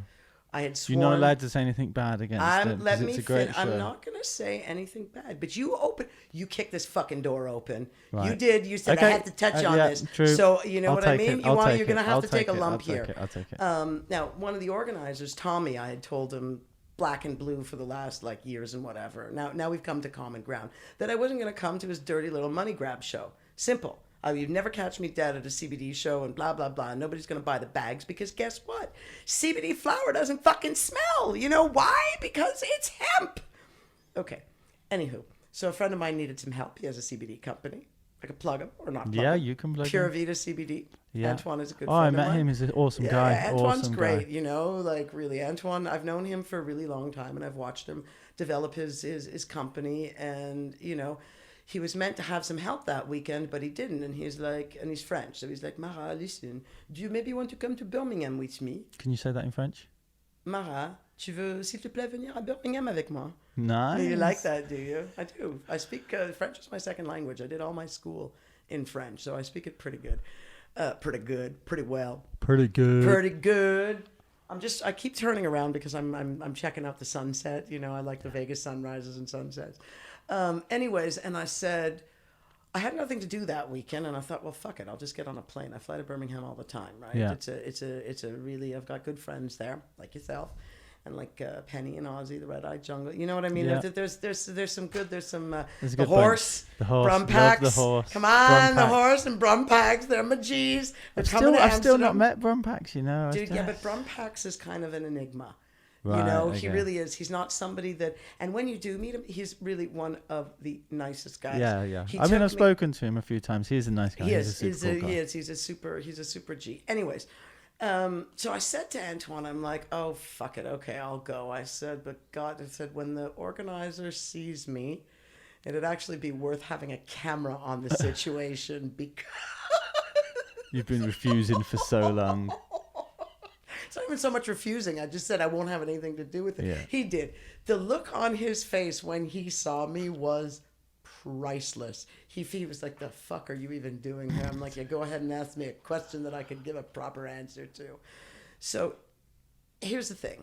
And I think that there's definitely a much bigger industry for CBD legally in Europe. Yeah.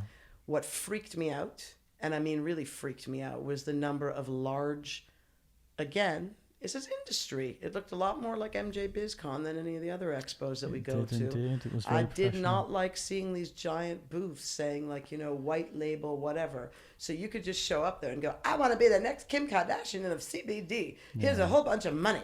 And they will create you a brand. God knows where the oil comes from. Everybody says theirs is the purest and the finest from Switzerland, from here, from there. Dude, all this kind of stuff, all coming from China. Just saying. China. Big industry. Okay? That really freaked me out. Didn't like that. Hey, then you have the Ignite boys or girls. Did you see how those girls were all dressed up? Oh my goodness, honey.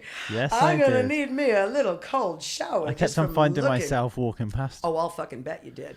Now then, what I did see is, oh look, 3 seed companies. What seed companies were there? Attitude Seed Bank, Dynafem, and BSG? BSG, yeah, the one in Birmingham. Yeah. The right there? Okay. Oh, a little bit of THC creeping on into that CBD market. And what's that? That's a 10,000 pound trimming machine. A dry trimming machine. What on earth could that be used for?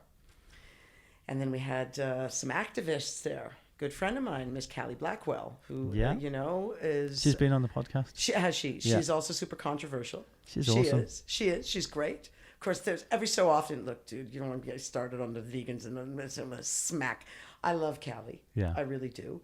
And we were off having a cheeky little smoke off into the parking lot. And the repercussions of that, and by we were having a cheeky little smoke, I was having a cheeky little smoke. Huh? But then the security came and they were all, and it was really funny because they were absolute morons. And it was a quarter mile away from the building. Like, we really were out of the way. And these guys are like, I can't remember who was sponsoring the expo, but they thought they'd caught a bunch of felons, and whoever was sponsoring it was really funny. They've caught a couple of mastermind criminals. Well, this is it. The name on every single exhibitor badge had whatever the main sponsor was, so they're like, shut down the booth. It's a blah blah blah. It's like, that's just a sponsor. Anyways, she was getting all kinds of shit for that. They came after her. Yeah, but she wasn't doing anything. You're smoking. Not only was she not doing anything, no, but we just walked away. I'm like, man, you can't, don't say anything, just walk away. These guys are nothing and no one, and they're rent-a-mall cops.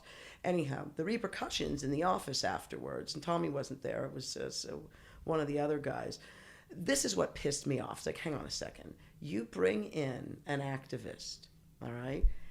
And she is an activist known for taking her son's life into her own hands. Her kid was dying. He was dead. That was it.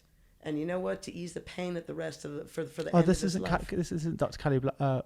This is different Callie. Oh, right. Okay. It's pink-haired Callie. This is Callie who wrote the book, The Boy in 7 Billion. Oh, right. Sorry. I thought you meant Dr. Callie Seaman. Yeah, sorry. Yeah, apologies. My mistake. Okay. My mistake. That's fine. I mean, what are the odds that there's more than one Cal? But anyways, you bring a woman in to talk about how she has saved her child by potentially going to prison herself for giving illegal drugs to a kid with this THC. You bring her to the show and then you give her shit for, nah. Yeah, our whole show can shut down and we won't be able to do that here. You want to use her as a scapegoat. You let THC into your expo, guys, and it doesn't matter what event it is. Right. People can be outside smoking. It could be a concert. It could be So there was a certain level. And this isn't directed at the organizers, but at the industry in general. There's a massive amount of hypocrisy that surrounds this. I don't like it. I don't. I got 99 problems and CBD solved all of them. No, CBD solved none of them. The first thing you need to do is take a look at your own health situation. Before any of this is going to fix all of your problems, you need to take a look at what your problems are. Yeah. And there's not enough research that's been done.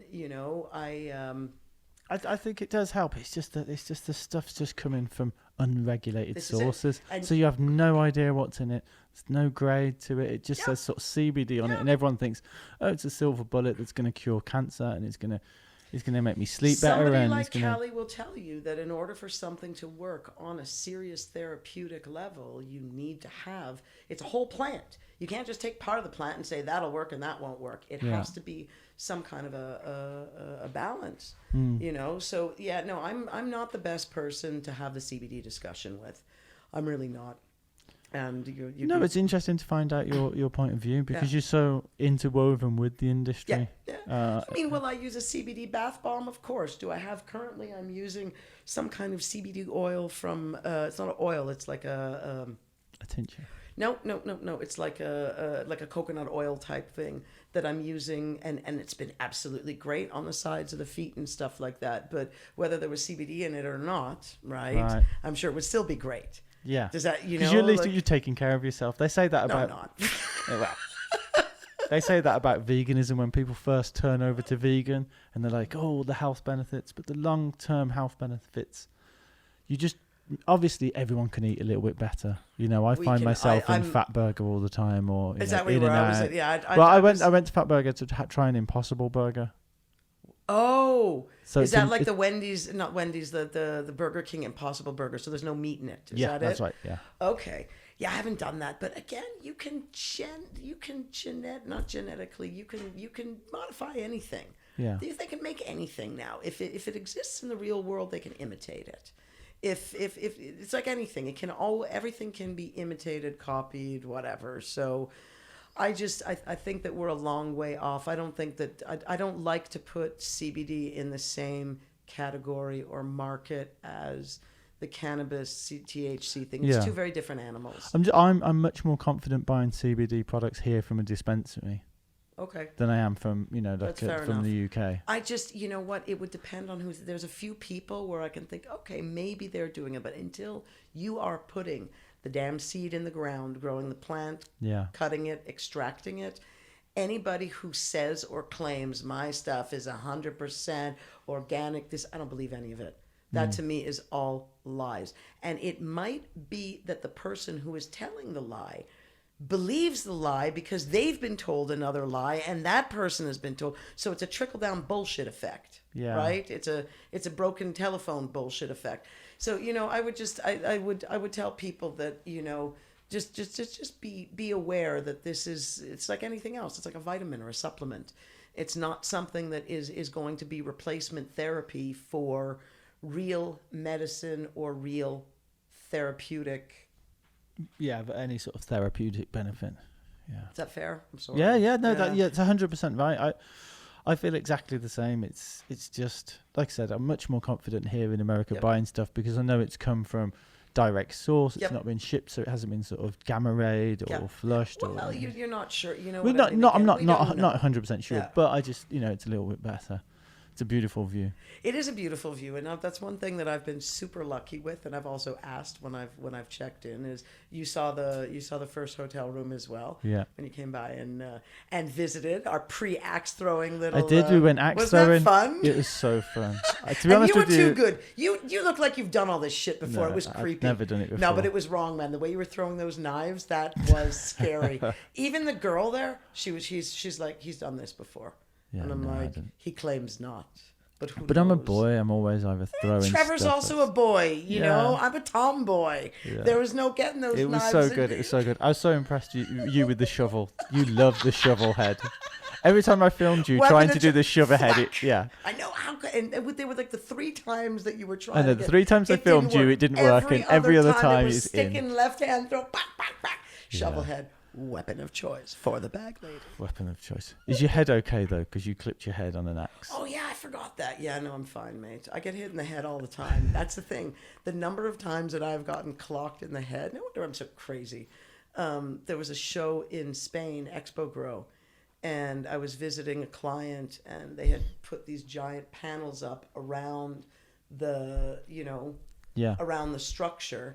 And while we were just in mid-sentence, the 3.5 foot by 2.5 foot huge thing fell right on my head. Smack. Jeez. I mean, it missed my eye. I mean, it hit me on the side of the face, right? But missed my eye by an inch. And my problem is, I don't move when I get hit in the head. It's a weird thing. Like at the boxing, I boxed for a few years, and I wasn't very fast. I got hit a lot. So I can take a, take a knock. I can take a knock. I was, how the fuck did I do that, mate? Yeah, it looked like it hurt. It did. It did. It actually did hurt, but like whatever. I was outside at Spanibus when the front of the tent. There was a section around the entrance of the tent with all the sort of signage on. That fell over. Did it? Yeah. I don't remember that. Yeah, it clocked 2 people. Oh, fuck. Yeah. No, I didn't know that. I mean, Spanibus is really one of those booth, bathroom,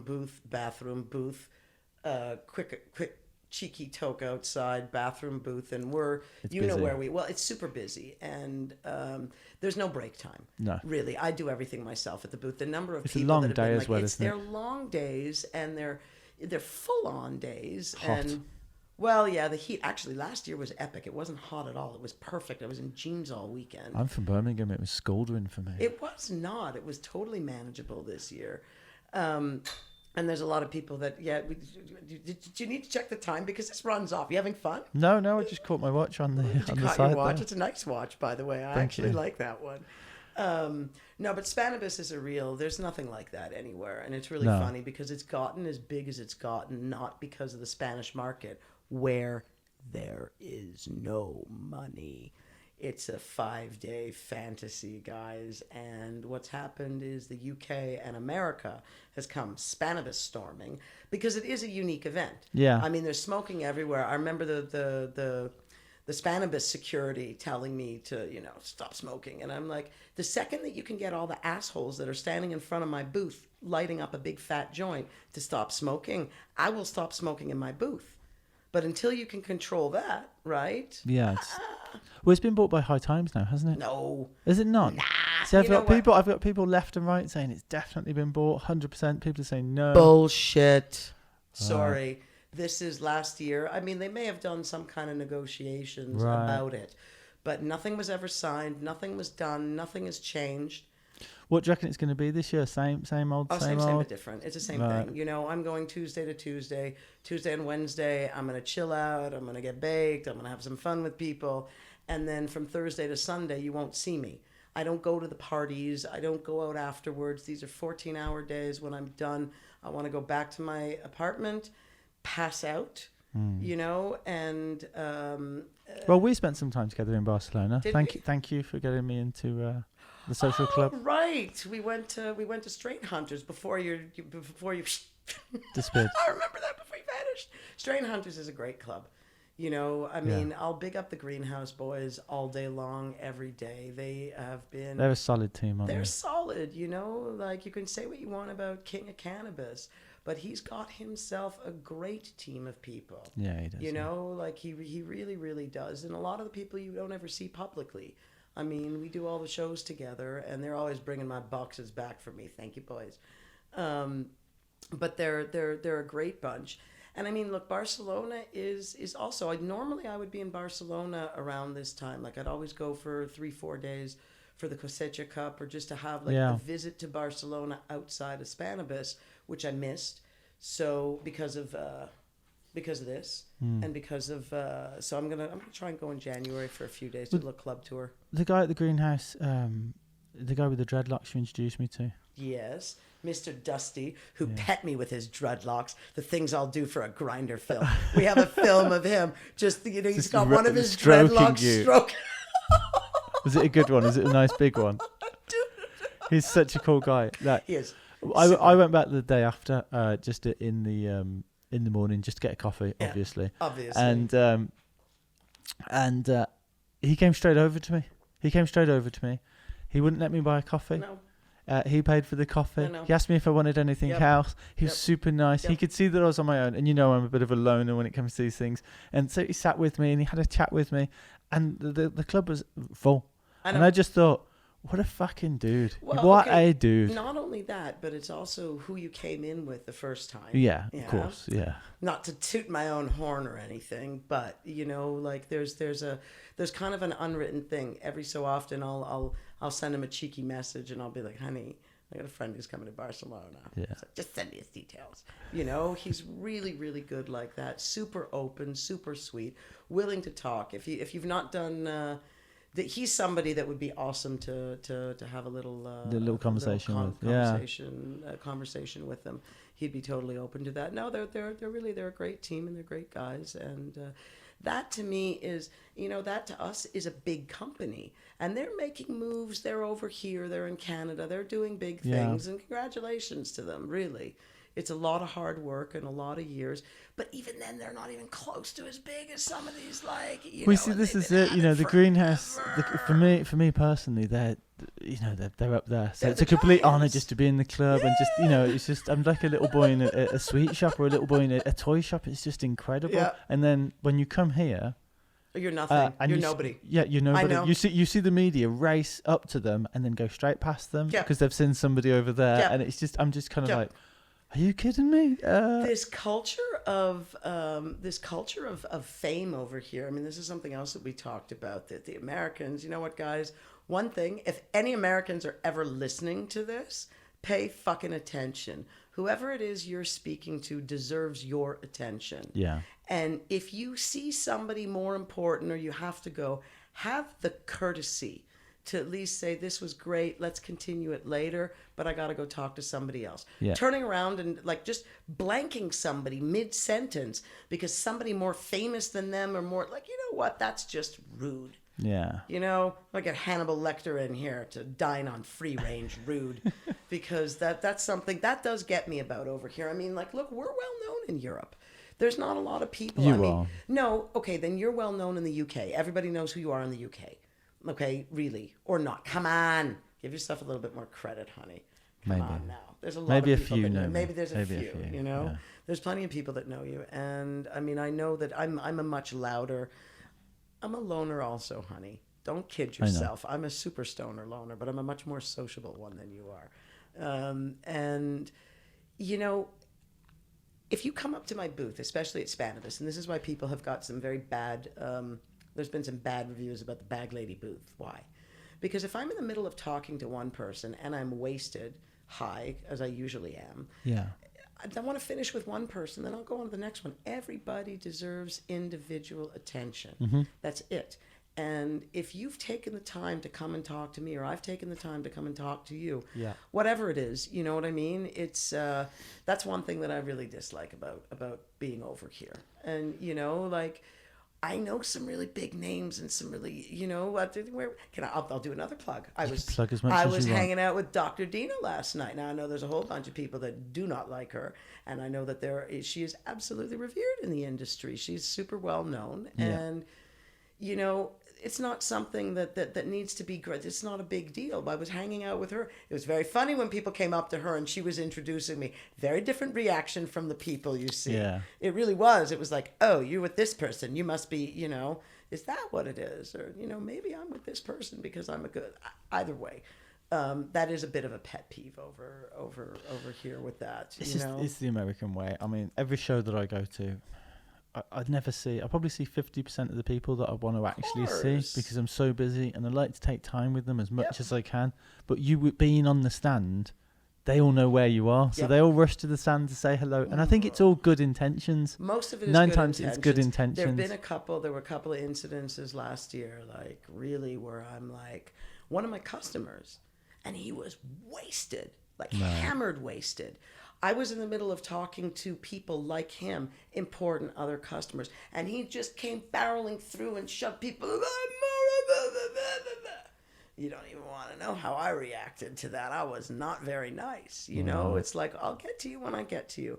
And if you don't have patience for that and you're going to come over here stumbling drunk, thinking that you're more important than the next person, not at the Bag Lady booth. Yeah. We do give priority to people we like. We give priority to people that wave money in my face.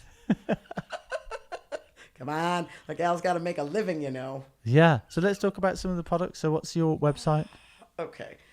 So for those of you that don't know, I'm the Bag Lady because I sell bags. And one of the bags that I sell absinthe. Now, absinthe is spelled Abscent.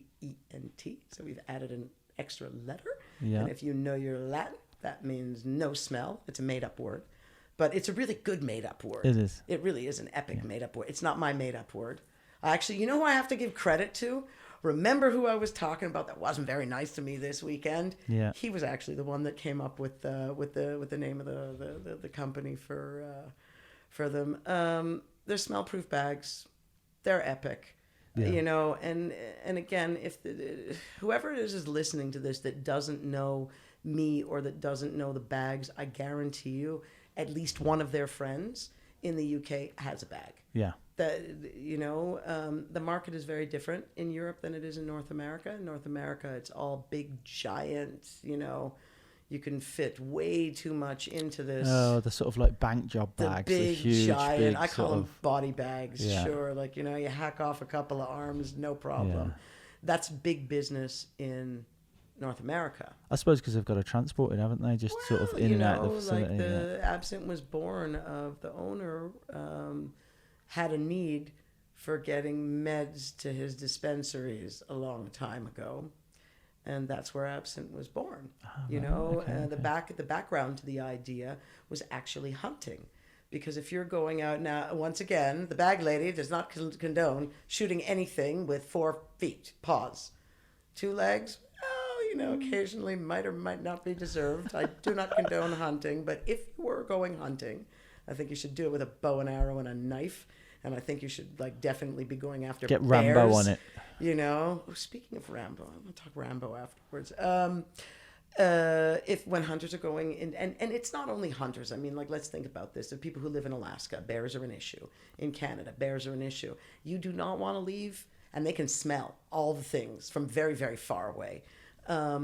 So hunters would put their food supplies into bags lined with carbon to keep the animals from being able to smell over a distance. Yeah. And that's where the idea for the bags came. And I think the first bags that he made in 2010 were actually made in China. Right. And, he wasn't super happy with the confection quality and was like, well, I can do this better home. So he started having them made in Mexico. And then eventually we grew to having our own factory in Mexico.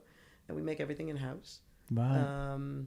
And the one thing that I will say about the brand and about the people running it is that the quality is the most important thing. Yeah. That's it. The quality is up there. And some people, from seed to smoke, you don't need a bag. So it's a privileged purchase. Yeah. The number of people that have come up to me and told me that I've saved them or saved their lives or saved their necks or that kind of makes it worthwhile. I'm like, I don't really want to hear about it, guys, but I'm very glad you're happy. I don't want to hear about it. Tell me more. No. Did you really? Oh my God, that's so cool. And for me, a lot of it has to do with personal discretion, because even in places where it's allowed, and I'm talking about the bulk of the stuff that I sell in Europe are smaller sizes, right? Or the wash bags and a little for Percy and whatever. Yeah. Of course, we do sell a whole lot of backpacks. I use all the backpacks myself, but I never use them for what they're for. They're good bags. Yeah. So I like a good backpack, smell or otherwise. I think even in a place like Amsterdam where it's allowed, you can have weed on you. You're allowed to buy it and possess it, whatever. I do not wish to go into a coffee shop, buy weed, and then go into a supermarket stinking of weed. I don't want to go into a bank your or a respect for doctor's other office. people as well, isn't it? Well, it's a respect for other people. That's more about smoking on the street, I would say. But I think it's also about discretion, and I don't need to be judged or looked at funny because I make a choice to use cannabis. I think that there's always going to be stigmas attached to it. There is. The perception is changing, but there's still It stigma. is. There's always going to be a certain amount of stigmas attached to it. And, for me, it's about being discreet. It's about discretion. Yeah. And that's what's so awesome about these bags. And also safe if you're traveling to and from your little cannabis clubs, like people are smoking, especially in the UK. I think that on the way home, you don't need to be going home. You don't need to give anybody an excuse to look at you twice if you're breaking the law. And I don't like to consider smoking a little bit of weed breaking the law. Obviously people that are using the bigger bags might be stashing bigger smells, and they might be bending. They might be hunting. They might be hunting. They might be going away where there's bears. I was going to say they could be in bear country. Yeah. In the UK? Are there bears in the UK? No, I don't think so. There's no bears native to the UK, right? And that's that. It's a great product, and I don't run the company, my company anyways, the European side, in a very orthodox way. I've avoided working with distributors for the most part, because distributors tend to have a lot of products, and they're going to give the most attention to the products that make them the most money or that are the most valuable to their business. I've had more than one hydroponic shop sales rep from distributors go, I didn't get into this industry to sell bags. Right. They're selling lights, they're selling tents, they're selling nutrients, But bags really and a lot of shops won't sell them because of that. Right. It's one thing to grow stuff, but what do you need these smell-proof bags for? What are you growing? What are you transporting? And let's face it, people who are moving large quantities of smelly things are notoriously cheap.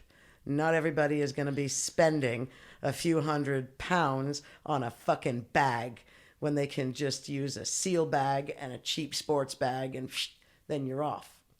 So, well, you know this. Yeah, you know, like, 100%. 100%. It's a quality product. Yep. It's a quality bag, and you're completely right. It's quality above everything else in that sort of scenario. Yeah. Obviously, neither of us would condone doing anything illegal in any country that was legal. 100%. Naturally. But they are a quality bag, and I completely understand what you're saying. Sure. And I think discretion, that's kind of what more people need. And when you've got something, it's a very small investment. Yep. Some people look at it and they might look at the prices and say, well, that's quite expensive compared to what? Man, I know compared to what? boys that It's spend not. £200 on one shoe when the new drop of the fresh new blah And the blah rest, and the super rest. edition blah blah. You want to run around with your little Gucci gang and LV bags and whatever? Don't start with me, And look, essentially, it's a great product, and I've had lots and lots of fun being the bag lady and selling the product. And no matter what it is I do in life after this, I will always be known as the bag lady, which is fair. I can Which get is with fair. that. It's fair. It is. I'm kind of a bag lady. I'm a little bit loopy and crazy and frazzled, and my bags are inside other bags, like you should Mara, you're fantastic. You're a character in the industry, and if I can't imagine the industry without you in Well, it. I really appreciate that. I really, I super appreciate it. And I super appreciate the support that I have been getting from, I'll say, the people that matter. Yeah. Because you know what? The multi-billionaires that are dismissive, they don't matter. But the guy in anywhere Scotland, who orders a bag and then posts pictures of what I've sent them, I've made that a cool thing. Yeah. Because every order I send out, whether it's B2B or B2C, and I take a little bit of extra attention to the end users, man, every order's got slaps, stickers, and candies, and I always include a handwritten note. Sometimes it's just a line saying, thanks, appreciate your support. Every single invoice that I have ever sent out for everything I've ever sent out has a short note on it, whether it's about zipper lube or thanking them or whatever, every single one. I find that super important. It's very old school. And because I'm the one running my own company, I can do that. So anybody It's that personal touch as well, isn't it? It is. Anybody who wants to hate on me or judge me or whatever, and I've got some pretty advanced haters out there who, justified. I can be a crazy bitch sometimes, but what woman can't be? But anybody who's been really vocal about or whatever, they've never done business with me. They've never bought a product from me. If there's an issue, and there are sometimes issues with the zippers, we use high-end zippers. If you yank, if you don't keep them lubed up, they can get stuck, and if you pull, we'll get it fixed for you. Yeah. And we have to fix it in our factory in Mexico, which involves a bag being sent back and reshipped and whatever. So sometimes that gets a little bit more expensive. With wash bags and stuff, what I offer people is I say, look, by the time you're done sending it back and whatever, it's going to probably cost you this much. How about I just give you a new one for wholesale price? Yeah. I'll do that kind of thing. I can't help it if something gets broken. Well, that's the thing. It's a zip, isn't it? It's a zipper. Think about some of the machinery that's being sold now. You saw those big giant machines at MJ BizCon, $1 million packaging things, multi-million and extracting things and freezing things and whatever. What if one little gasket or spigot or whatever goes wrong? You got a much bigger problem. Oh yeah. 100%. 100%. And I definitely want to thank you and all the people that have supported me and support small businesses and that have shown more love than hate. Yeah. Really, there's I find one of the things that happens a lot is people will hate on a product or a person when they can't afford it. Yeah. It really, and that to me is like the lowest of the low, right? Not everybody can afford, I wore swatches for years. My watch isn't quite as nice as yours. It's kind of in between yours and my swatch, right? But again, it tells time. Yeah. It all works works in the same, like I'm not going to hate on somebody because, never mind. But you know what I mean. Yeah, right? I completely get it. People... I think as well. The other thing as well is, Mara, that there's certain people out there, and when they don't understand the hard work that you put in, or to run your own business, to do the invoicing, to do the storage, to do the packing, to do the posting, to do everything. It's a hard graft. It's a lot of work. And doing with all the shows that you're doing, and the social media. I'll tell you what. And then you have your life as well. I don't have a life. With the social media, that takes up way too much of my time and energy and whatever. But anytime somebody makes the effort to send me a personal note, generally gets a personal note back. If somebody's asking about a product, the one thing that I do not like, don't call me guy, don't call me pal, don't call me mate. Hey guy, how's it going? Hey guys, I'm a woman. Okay, if you fucking follow the bloody account. It's just a terminology, no, Mara. it's just rude, terminology. Honey. I'm sorry. It's just terminology. From some, guy. I'm surprised you pick up on that. Speaking in as many languages as you speak. Especially because I speak that many languages. Languages mean a lot to me, Okay. And if they want to buy the bags from you directly from Europe, they can go to the website. They can go to absent.eu. Yeah. They can, you can hit me up. You can hit up on social media. They can hit me up on social media, depending on what it is you want. Look, understand something. I don't make full retail, even when I sell stuff at full retail. Yeah. I'll always do deals. Somebody orders a wash bag, they usually get a free pocket wallet with it. Yeah. With the smaller items, like the pocket wallets or the bankers, there's no room to budge. I don't charge as much in shipping as I am charged for shipping. I have to pay the VAT. And I don't think people see that. They don't know it. They don't know. Even just the $2 process, the €2 processing fee that PayPal charges. Yeah. That all comes out of the margins. And I'm working with an American product. This is not a Chinese product that has room. And that's it. It's quality. It is. It's quality, but there's not big margins. So where I can... You know what? The bags aren't in a whole lot of the shops. They're not. They're not being sold through distribution. I would rather give my end users, when the dust settles, most of my full retail sales to end users wind up being exactly the same thing I would make as if I sold it to a shop. Literally for half that price. Yeah. It winds up being the same percentage. So you know what? I'm going to big up the people that have supported me, the community, and everybody else. You know what? You don't need the bags. That's okay. I don't need the headache. And I've seen on social media. You mentioned you putting the sweets in the bags. I saw the videos of the candy makers. That's incredible. So much fun. It is. It's super cool. And I mean... You need to do a video, a stop motion video where you sort of speed it up for the whole process. It's so exciting. Every so cool. time I've been there, I'm there live. I'm filming. We're swinging the candy. We're yanking the candy. We're rolling the candy. It's super cool. And it's old school. It's artisanal. It's being done with it's craft. It is. It's being done with the hands. I love that. And it's delicious. It is. They're very tasty. Delicious. Yeah. You remember people are always giving away lighters and pens and koozies and this and that. There's like a set sort of giveaway thing in the hydroponics. We go to the candy shop. Everybody needs sugar. When I'm high, I need sugar. So I'm going to assume that if you're high, you need sugar also. And then I get to make all these jokes about suck on this and blah, blah, blah. You've done it on purpose. There's method to your madness, isn't there, Mara?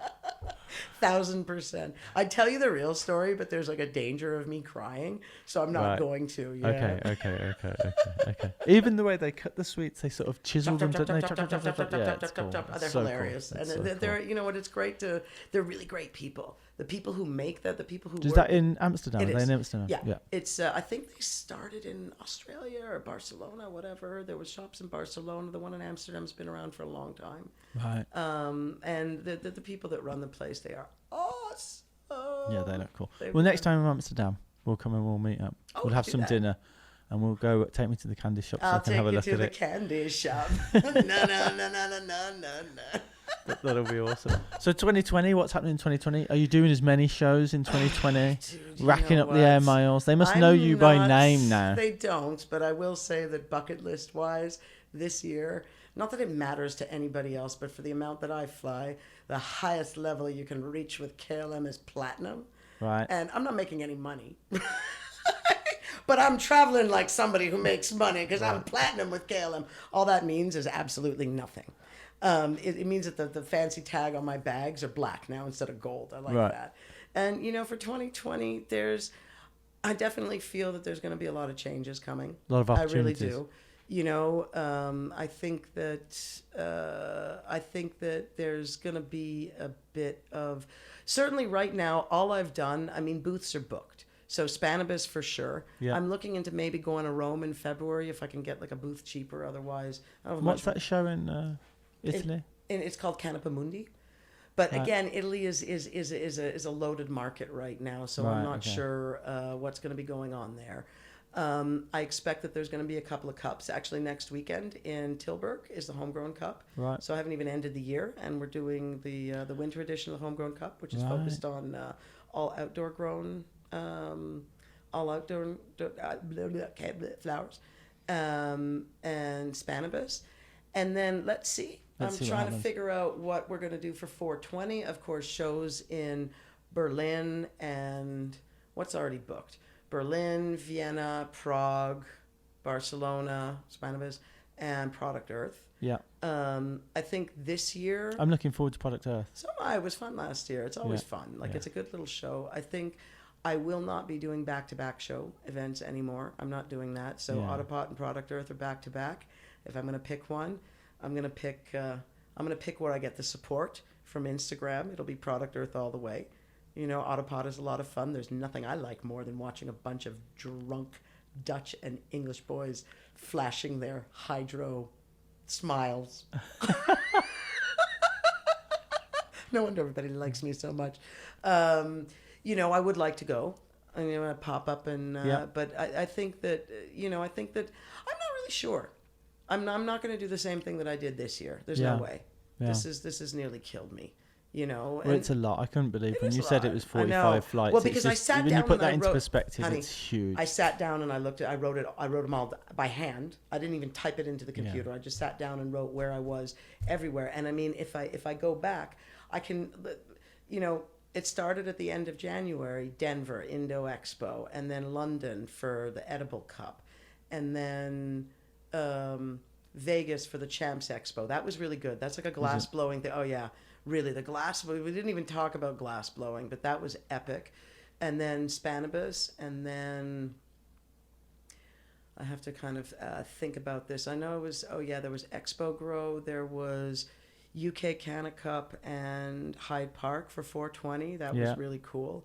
And then May was really busy. There was Belfast, and there was Brumsterdam in May? It was, wasn't it? It was that, yeah, because it was Belfast. I wasn't going to go. And then, but you can't say no to the horse and Brumpacks and the elite crew and it wasn't possible. And So don't forget Brighton as well. I haven't gotten to Oh, July right, yet. okay. We're only in May. Jeez. So that was Brumstead. So there was Belfast for the hemp market, Brumsterdam, and then I was in Canada for a visit in the Lift Expo. So that was the end of, that brought us to the beginning of June. And then there was Mary Jane Berlin in Berlin, which is a great show, man. Those Yeah, I love Germans that brought the show. fire, man. Yeah, it's a I'll good tell you show. what, they've improved on their growing. They brought some serious fire. And then there was Green Pride. That was in July. Autopot, Product Earth, Highland Flames. I know I've missed something there. Hemp and CBD Expo, Dead Fox Cup. That brought us down to the end of September. I'm missing something. What am I? There was the Homegrown Cup in Tilburg. There was when Remo and them were over. There was a Green Tech in Amsterdam, but I live there, so that doesn't count. Then there was Vienna, Prague, now here. Yeah, again, I'm going to post a list. I really am. It's You written should. down at home. It will That's be before crazy. the end of the year. It is. It's nuts. And I've had a ton of fun, and I could not do this without the support of a whole lot of moving parts. Really. You know, like I'm bigging up certain people, and especially in the underground, the Horse, Brumpacks, Sutton Loud, and BN. Well, let's get into it. Let's 101. go for a full shout out. You want to go for? Well, I Yeah. am. I'm shouting them all out. Fucking Bertango, the Northern Ireland crew. I say that with trepidation. There's been some absolutely awesome times Hempen in Island? Belfast. Yeah, he got angry at me. Right. For whatever, because of when you know what, there was a cup in Amsterdam. This is what happens when people don't operate with integrity. I'll tell the story. I don't really care. You think I'm a snitch and a rat? fuck you. Because what it boils down to, and you know, we've gone on for a very long. Do your podcasts normally go on this long? Yeah. Okay, they do. All right, that's good. I'm just checking because this is. I'm like yap. We can finish it if you want to finish it. We got no problem. I can keep going. I may have to take a pee break though. But there was some guy from Manchester came over to Amsterdam to do this Clouds in the City Cup, which was, you know, I don't know if you heard about it, but one of the things that happened is they went to the greenhouse and said, hey, can we do a meet and greet at your coffee shop? Oh, yeah, sure, you know, whatever, all fine. What they didn't tell them is they were using, and this is fucking using, the spot to have everybody drop off their entries. Now, a coffee shop holds on by a very loose thread to their license. If anything goes on in their premises, something happens, there's whatever, they can lose their license. Concentrates, as much as we all love them, are not allowed. Simple. They are illegal. Period. And if somebody's coming in with boatloads of that, and I found out about it. First phone call I made was to the owners of the greenhouse, the people who run it. I was like, guys, do you realize this is going on? You may not want this to happen. I have no problem doing this because my loyalty lies to the coffee shop, to the licenses, to my friends, and not to some little douchebag that thinks he can come over and rip off a whole bunch of people. No. You know, so I told them, and then I got vocal about it. I don't really care. The organizer yelling about 20 grand, blah, blah, blah.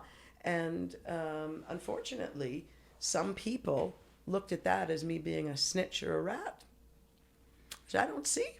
I really don't. And you know what? If that's the case, then okay, well, then don't support me.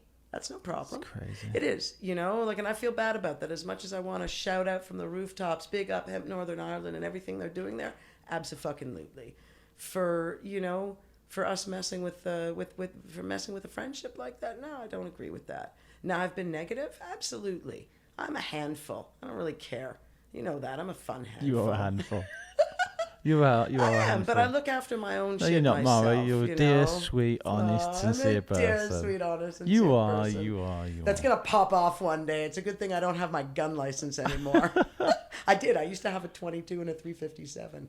I used to go shooting at a gun club in Amsterdam.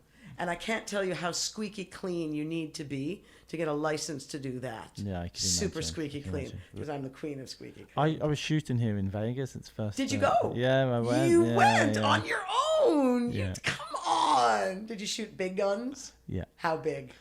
Dirty Harry's gun, handguns. So I did But handguns, Dirty and then Harry's gun I is a did some. 45. That's just hard to. I can't shoot that. It's That a hurts my cannon. hand. It is. It's a cannon. You hold it. You don't Yeah, even it's a realize cannon. that. But I did a lot of Glocks, 44s, and some M5s, and some suppressed submachine guns and stuff. It was Did so you? cool. Yeah. I thought I was Rambo for a second. I thought I was Rambo. You know what? Trevor would have gone with you for sure. So I said Rambo earlier. Have you watched the new Rambo movie?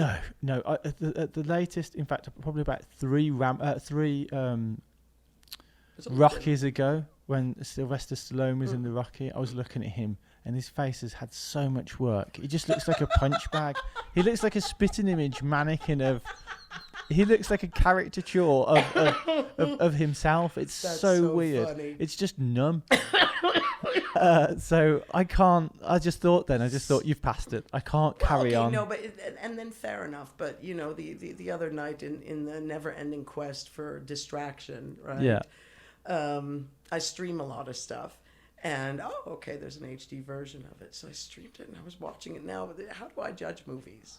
Right. First of all, do I stay awake for the whole movie at any given moment? It doesn't right. matter, That's the which I first did. classification. That's the first classification. Yeah. Does it keep me awake? Which it did. But the other side of it was, man, it was violent. Now, I can handle a little bit of blood. I can handle a little bit of whatever. But it's almost worth watching just to see that level of... Yeah. I mean, because I'm like, mate, that's even violent for this. This is what's going on now. Well, that's what people keep on going on about how violent John Wick is, and I love that. I like John Wick. That's the perfect John Wick sort was of good. level of sort of violence. Yeah, but yeah. I know what you mean, where it's just ridiculous. You know, he just This walks went in. over the top. Like, even for me to say something is over the top, because I'm pretty over the top, Yeah. it's got to be fucking over the top, right? And this was over the top. Like, it was proper over the top. But you haven't seen it. You should do. Yeah, I'm glad I will you do. got to go. Where did you go? Which gun place did you I was go to? literally, I was walking down the strip by I know the exactly by where you the were. strap. Yeah, but the Essence, exactly where Yeah. the dispensary Yeah, is. you know that what? Yeah, red, it's the the red one. Cincy. Yeah, Yeah, no, I yeah, know yeah, exactly what. yeah, I took yeah. a picture of the bus, and I was like, oh, we could totally go there. I was walking past on one of my walks. I was Yeah, walking was it? past, and I just thought, Fuck should it. I do it now? And I just thought, Yeah, you fuck just it, I'm went going to in. do it. And they were so 100%. nice to me as well. I was course they completely were. honest with them, and she was like, yeah, come in. And they were I so think you're the great. first person that's gone in. Had you ever shot a gun before? Not a machine gun.